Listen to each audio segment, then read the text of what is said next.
Assalamu alaikum, dear students. Hopefully, you are all fine.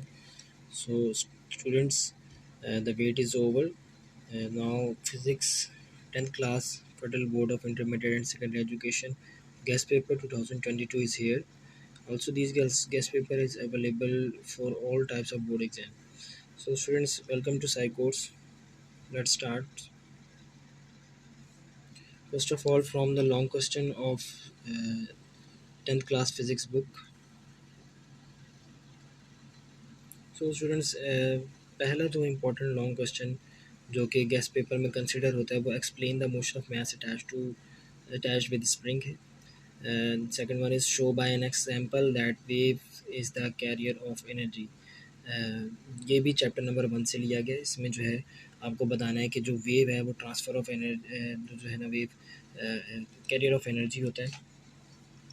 That is explain all characteristics of sound जिसमें pitch quality and loudness ये सारी characteristics आती हैं. इन सबको आपने डिफ़ाइन करना है, विद एग्जांपल्स देनी है और जहाँ पे में ग्राफ बनता है वो ग्राफ भी बनाना है. Second is sound wave require medium for their propagation. Explain it. Sound wave को जो है ट्रैवल करने के लिए मीडियम की ज़रूरत होती है by using an experiment.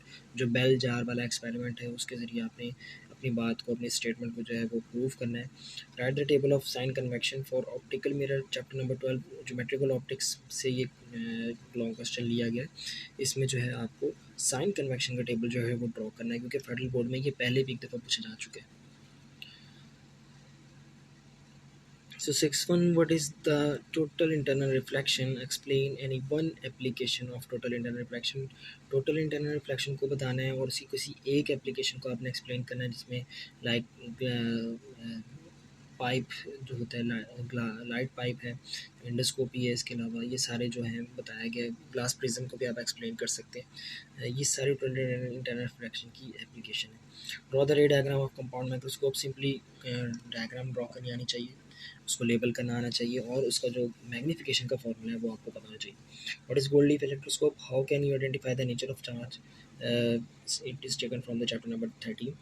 State Ohm's law, explain its VI characteristics. Explain Joul's law and power dissipation in a resistor. Most important इसमें आपने जॉल्स लॉ का जो स्टेटमेंट होती है वो भी बतानी है और साथ साथ आपने जो इसके जो फॉर्मूले हैं उनको ड्राइव करना है. What is AC generator? How it works? Explain इसकी कंस्ट्रक्शन, पार्ट, वर्किंग और डायग्राम जो है और लास्ट में जो इसका जो ग्राफ है वो आपने ज़रूर बताना है. Explain transformer in detail. Transformer के आइडियल केस को ज़रूर बताइएगा इसमें और ट्रांसफार्मर की एप्लीकेशन को भी ज़रूर डिस्कस कीजिएगा. What is electron gun? Explain the deflection of electron by applied magnetic and electric field. Applied electric field में किस तरह से डिफ्लेक्शन हो रही होती है और मैग्नेटिक फील्ड में by using diagram. We have also explain the diagram of electron gun and its working.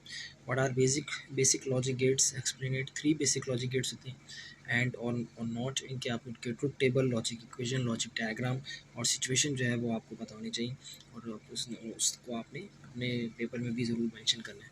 What is nuclear fission and how we can control this? Nuclear fission की कंट्रोलिंग का जो process है और fission chain reaction इसको भी आपने explain करना है.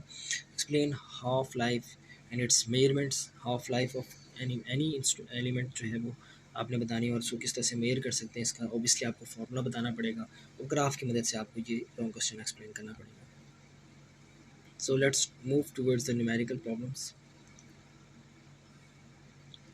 So in chapter number 10, which is considered as a first chapter in 10th class book, 10.2, 10.10, 10.8 is the most important numerical. एक बात यहाँ पे याद रखिएगा कि सेकंड्स पेंडुलम से रिलेटेड भी न्यूमेरिकल प्रॉब्लम ज़रूर आ सकता है. सो स्टूडेंट्स को पता होना चाहिए कि सेकंड्स पेंडुलम होता क्या है.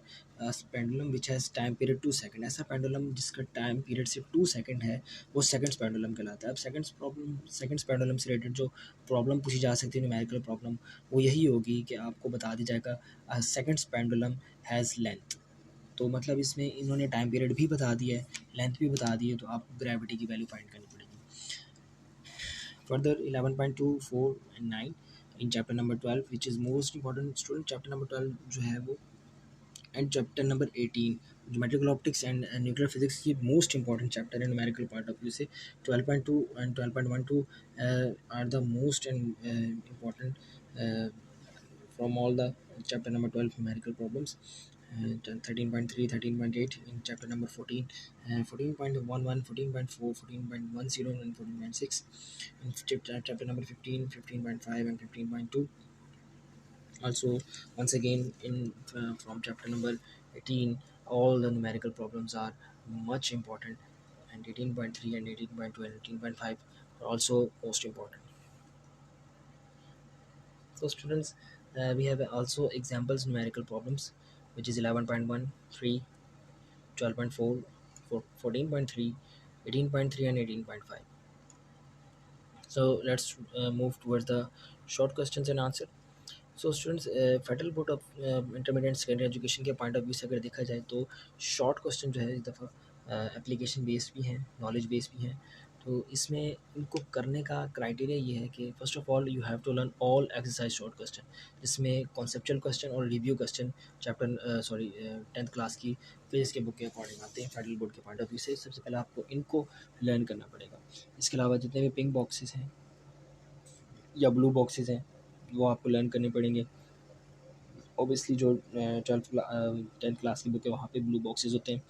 Accept this, learn all formula. Federal board की ये स्ट्रेटजी रही है कि वो शॉर्ट क्वेश्चंस जो होते हैं आपके उनमें फार्मूला बेस कैलकुलेशन जो है वो ऐड करते हैं। लाइक आपसे जो है पूछा जाएगा, बड़ा ही शॉर्ट न्यूमेरिकल दे दिया जाएगा आपको शॉर्ट क्वेश्चन के अंदर, calculate the velocity if frequency and wavelength is, मतलब उनकी वैल्यूज़ दे दी जाएगी। सो स्टूडेंट्स, अगर आपको v is equal to F lambda का रिलेशनशिप आता होगा तो आप ये शॉर्ट क्वेश्चन अटैम्प्ट कर सकते हैं। सो इस तरह के जो शॉर्ट क्वेश्चन है, मेजॉरिटी ऑफ शॉर्ट क्वेश्चन जो है फेडरल बोर्ड में फार्मूला बेस्ड होंगे, वो आपसे इस तरह से पूछे जाएंगे। एक्सेप्ट दिस शॉर्ट क्वेश्चन, आपसे जो है S L O based short question भी पूछे जा सकते हैं। लाइक आपके फिजिक्स की जो बुक है उसमें चैप्टर नंबर 1 के अंदर शॉक एब्जॉर्बर का जिक्र किया गया है, डैम्प्ड ऑसिलेशन का जिक्र किया गया है। डैम्प्ड ऑसिलेशन के लिए जो बेस्ट एग्जाम्पल है वो शॉक एब्जॉर्बर है।